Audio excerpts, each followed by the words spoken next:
Olá, o programa Gente em Destaque vai conversar hoje com Ana Maria Bonfim, ela que é uma das fundadoras da CEPAC aqui de Jacareí. Muito obrigada pela sua presença aqui no nosso programa. Eu que agradeço essa oportunidade. Vamos começar falando, antes da gente entrar no assunto da CEPAC, né? Um pouquinho da sua trajetória. A senhora é nascida em Santa Fé do Sul. Isso, Santa Fé do Sul, depois eu mudei para São Paulo, né? Morei muito tempo em Jales também. Daí eu vim para São Paulo, me casei, tive 2 filhos, separei e depois eu conheci esse meu atual esposo, que tem 2 filhos, que é pai do Marquinhos e da Mariana.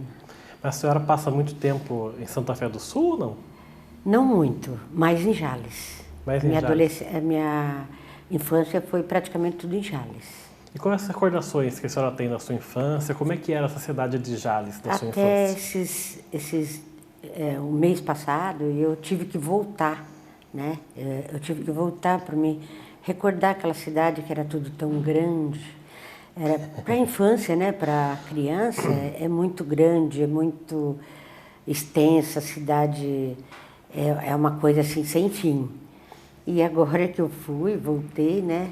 Era tudo muito habitado, muito tudo. E eu me sentia assim, cadê a minha cidade, né? Então, mas é Jales mesmo, né? O progresso também foi para Jales. Foi. Mas embora tenha, parece que 59 mil habitantes, acho que é isso só. Mas os seus pais, eles são da onde? Meu pai era de Palmeira do Oeste e minha mãe de Pedranópolis, que é uma cidade pequena lá também. Vilarejo, né? Praticamente. E é uma família grande a sua? A senhora teve muitos irmãos? Não. Só tenho um irmão. Um irmão? Só. E como é que foi essa educação da senhora em Jales? Os seus pais deram uma educação rigorosa ou uma... Como é que foi isso? Minha mãe, né? Minha mãe que era, assim, uma pessoa muito rigorosa. Eu era uma menina, assim... A cidade era pequena para mim, minha cabeça, desde a infância, né? Então era muito complicado eu viver ali. Eu queria muito mais, eu tinha 9 anos, eu já queria trabalhar, eu já fui aprender uma profissão. Naquela época não tinha o ECA, né? E fui aprender uma profissão. Então eu sonhava muito grande, eu sonhava em fazer e era ansiosa também. Ia para o grupo escolar, né? Que naquela época era o grupo escolar. Era uma pessoa assim, sempre eu estava na rodinha, mas eu não era talvez aquela filha que a minha mãe queria, aquela menina feminina. Eu jogava bolinha de gude, ela lavava a roupa para fora, lavava e passava, e a gente que entregava, eu e meu irmão, e a gente que entregava aqueles carrinhos de madeira, né? E eu sonhava em ter aquelas roupas das pessoas que levavam a roupa para minha mãe lavar, que minha mãe era muito caprichosa, uma pessoa, assim, a casa era um brinco, né? Então, e ela queria me ensinar tudo isso, mas ao mesmo tempo ela não deixava, porque a minha cabeça não era dentro de casa, minha cabeça era mais fora. Queria trabalhar, ganhar dinheiro, oferecer o melhor para ela, né? Para meus pais. Meu pai era taxista, né? E naquela época era muito complicado, né? Porque uma cidade pequena, pouco ônibus, né? Não existia quase, era tudo a pé mesmo, né? Então eu me lembro assim dessa infância que a minha mãe, da minha infância, a honestidade. Minha mãe era assim, você viesse qualquer brinquedo, alguma coisa que você achou isso, aquilo, ela ia, fazia eu voltar e pôr no lugar, porque tinha que ter alguma pessoa responsável por ter me dado aquilo, né? Então, eu já sabia que eu não podia pegar, porque apanhava mesmo em casa, né? Mas é curioso esse pensamento da senhora de, logo uma criança, 8, 9 anos, já querer trabalhar para dar uma vida melhor para os seus pais. Isso aí, a senhora acha que vem da onde? Esse pensamento de querer descobrir o mundo? Um pouco descobrir o mundo e o detalhe mais importante é que eu via minha mãe se esforçando até para comprar um vestido para mim, para isso e aquilo. Quantas vezes eu ia na matinê ou no cinema à noite, minhas colegas comprava sorvete, aquele da Que Bom, né? Até que era... E assim, quantas vezes eu engolia seco, porque eu não tinha o dinheiro. O dinheiro que foi usado era para ir no cinema, assistir. Era contado, né? Era contado, né? Então eu via minhas colegas, assim, vizinhas, né? Que em situação melhor de vida, elas saíam do cinema e iam comprar um sorvete. E eu não podia, não tinha o dinheiro para comprar. Então cada lambida que elas davam no sorvete, eu lambia junto, assim, a vontade de tomar aquele sorvete. Tanto que hoje a gente tem uma situação de comprar quanto sorvete quiser e não é o mesmo sabor, né? Não é. Resgatar aquele sabor da infância de querer, a vontade de querer aquele sorvete específico, né? É, específico. Às vezes a criança até fica com febre de querer... Né, até o liquidificador, né, que a gente não tinha, e eu via na casa de alguma amiga batendo leite com Toddy, né, que era na época, o chocolate, alguma coisa assim, e eu via aquela espuma. E aquilo me remetia muito assim, que vontade que eu tinha que fazer aquele bigodinho do chocolate, né? Mas não tinha. E quando meu pai, um dia, teve condições de comprar o liquidificador, mas já não era a mesma coisa. Eu fazia até o bigodinho para ver se... Mas não era o sabor, porque, nossa, eu torcia para eles deixarem um pouquinho no copo, né? Para ver se eu fazia meu bigodinho de espuma, mas não acontecia. A senhora então começa a trabalhar muito cedo? Começo. Comecei a trabalhar com 9 anos. Aprender uma profissão que era manicure, era aprender alguma coisa, né? E ganhar algum dinheiro, né? Porque eu não conseguia. Com 8 anos eu limpava carro.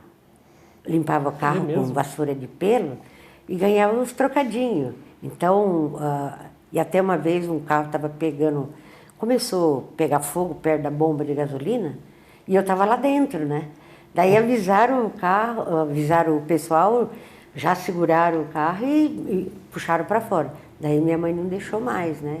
Porque a gente morava no fundo do posto, né? Então eu queria ganhar dinheiro. Era o dinheiro para ir na matinê, era o dinheiro para comprar o sorvete, né?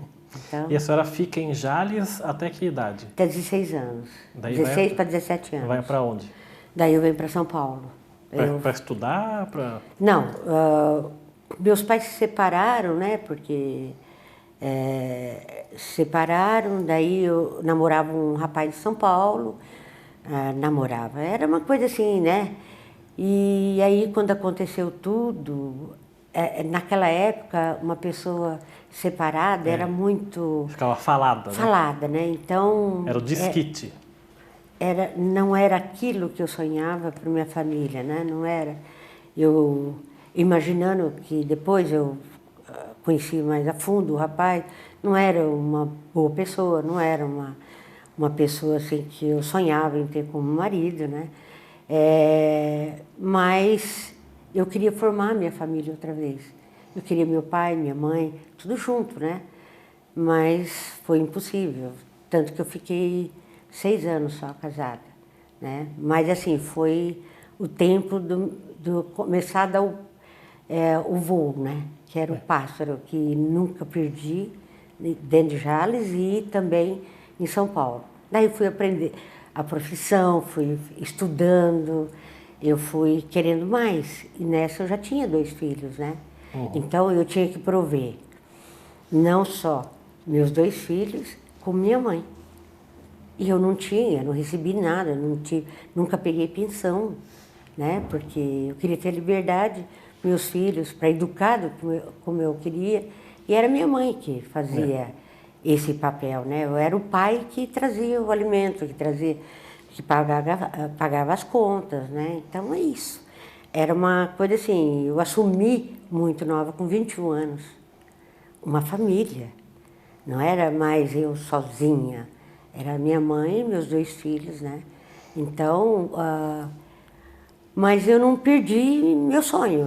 Eu queria mais alguma coisa. Mas até que ponto essa separação dos seus pais deixou esse trauma, essa quebra de vínculo? Foi uma situação muito complicada, porque eu estava naquela fase adolescência, 15 anos, você sonha com o príncipe encantado, você sonha, sabe? Tanto que meus pais, quando se separaram, eu me sentia assim, e agora, o que eu faço? Né? Eu sou sozinha, porque meu irmão tinha vindo para São Paulo para tentar a vida também, né? Tem diferença de mim 3 anos, mas ele veio para São Paulo e ficou na casa dos meus tios e eu sozinha. Como que eu ia fazer tudo aquilo?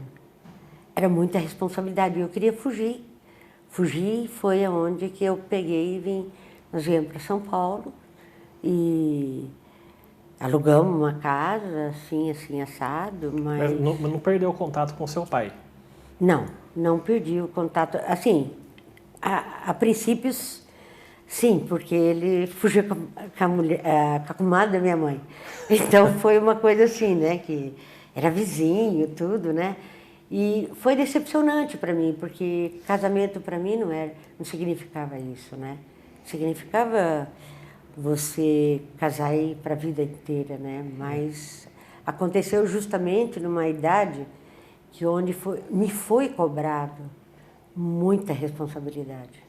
16 anos. E de uma certa forma até inconscientemente, né? A senhora casou cedo e separou cedo também. Isso. Até por estar com dos seus pais na cabeça, né? Eu queria aquele vínculo familiar, eu queria a família, né? Então, eu queria dentro da minha casa eles, né? Mas a realidade era bem diferente, né? Eu tinha que trabalhar para prover a minha casa e meus filhos, né? Tanto que meus filhos, eles não davam nem tempo, porque eu saía cedo, voltava à noite, porque eu ia estudar, estudar isso, aquilo, saía cedo outra vez, né? Então não deu tempo para mim ser aquela mãe tão presente. Aí é que a mãe sente culpa depois, né?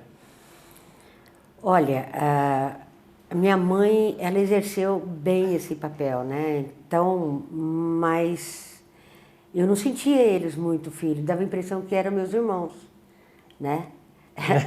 Então, eu me culpei em algumas coisas, porque vó, ela pode fazer o papel de mãe, tudo isso, aquilo, mas ela não deixa de ser vó, né? Então, não era aquilo que, né, dentro da atualização, tudo, né? Mas o que ela fez muito era ensinar para eles o que era honestidade, as coisas também, ser uma pessoa higiênica, uma pessoa assim, muito cuidado, né? E aí que a senhora viu a educação que ela tinha dado para a senhora e para o seu irmão, ela fazer o mesmo procedimento com seus filhos depois, quando pequenos, né? Isso. Só que era uma realidade diferente, né? Então eles não entendiam por que a mãe deixava, a avó não deixava. Por que não sei o quê, né? Então era complicado, porque nessa hora eu era mãe. Então tinha isso também. Tá certo, a gente vai fazer então o nosso primeiro intervalo aqui. O Gente em Destaque volta daqui a pouco. Até já.